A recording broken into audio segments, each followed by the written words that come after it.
नमस्कार।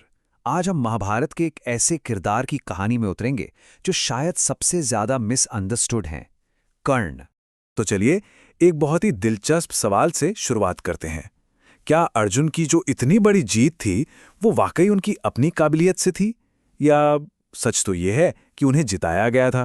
देखिए, जो तर्क दिया जाता है वो यही है कि अर्जुन जीते नहीं बल्कि उन्हें जिताया गया। और अगर डिवाइन इंटरवेंशन मतलब देवताओं का हाथ न होता तो कर्ण ने अर्जुन को युद्ध में कह सकते हैं कि धूल चटा दी होती।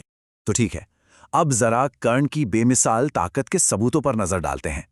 और इसकी शुरुआत होती है उनके आखिरी युद्ध की एक बहुत ही चौंकाने वाली तुलना से।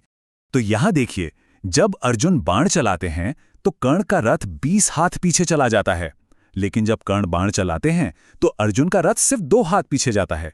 पहली नजर में तो यही लगेगा कि अरे वाह, अर्जुन तो बहुत ज्यादा ताकतवर है ना?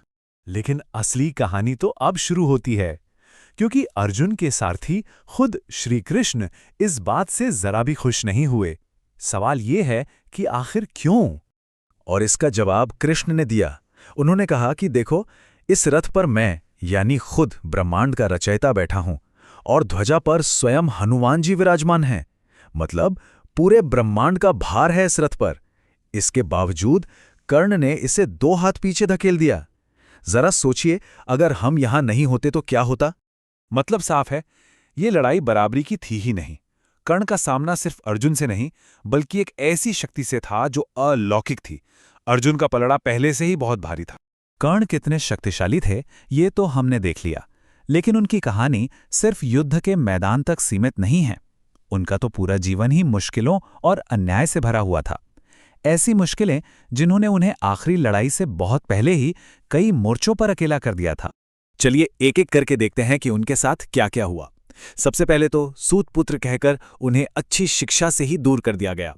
फिर उन्हें श्राप मिला कि जब सबसे ज्यादा जरूरत होगी वो अपनी सबसे बड़ी विद्या ही भूल जाएंगे। इसके बाद इंद्र ने छल से उनके जन्मजात कवच और कुंडल भी ले लिए। और अंत में जब वो निहत्थे होकर अपने रथ का पहिया निकाल रहे थे तब अर्जुन ने उनका वध कर दिया। मतलब हर कदम पर उनके साथ अन्याय हुआ।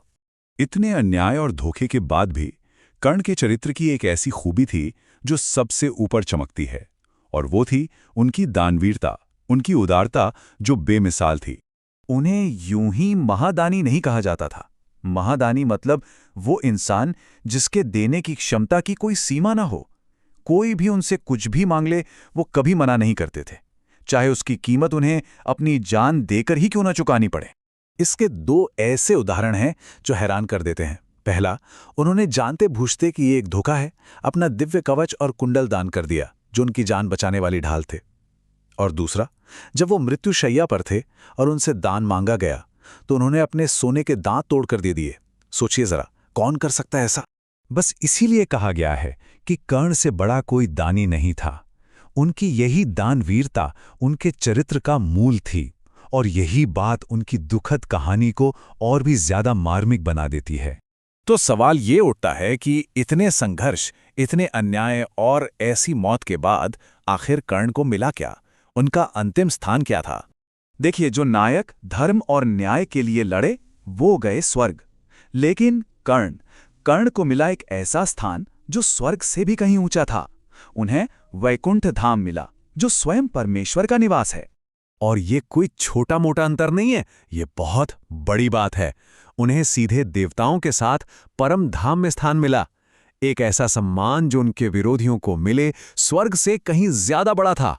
तो आखिर में एक सवाल तो बनता ही है कि जिसने जीवन भर इतनी मुश्किलों और अन्याय का सामना किया पर कभी अपने आदर्शों से समझौता नहीं किया, क्या महाभारत की कहानी का असली नायक वही है?